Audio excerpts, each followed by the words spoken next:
Born in 1167, John I was the youngest son of Henry II and Eleanor of Aquitaine. He quickly developed the nickname Lackland or Lackland, literally meaning lacking in land, because as the youngest, all of the titles and the bulky bits of land had gone to his elder brothers, and this meant that to give him some land and titles, his father Henry II had to take them from other people, which meant people were already very resentful towards him.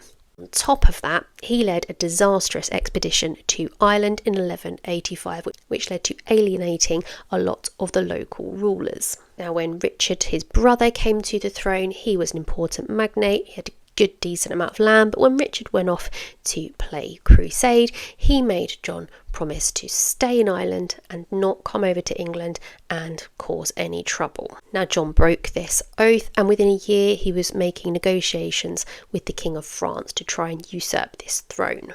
Though Richard came back and forgave him, he was always just treated as being very unreliable.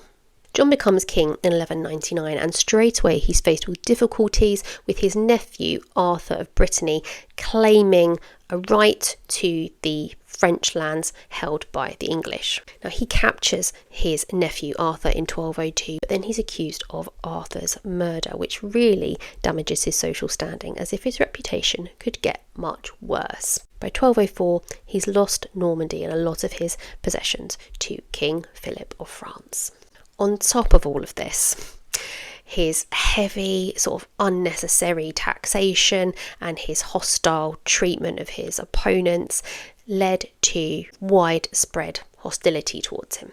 He also had a big fallout with the papacy when he opposed Stephen Langton, who'd spent a long time in Paris, becoming an archbishop. And this fallout eventually leads to the Pope effectively censuring England, saying that they sort of can't perform any Catholic rites, and excommunicating John himself. And this leads to, by 1213, him having to just surrender the country to the Pope. You've then also got this mounting hostility from the barons, which leads to, and as I'm sure you've heard of, in 1215, him being forced to sign the Magna Carta, which he does try to overthrow a few years later. He then dies in 1216, leaving the throne to his 9-year-old son, who would be Henry III.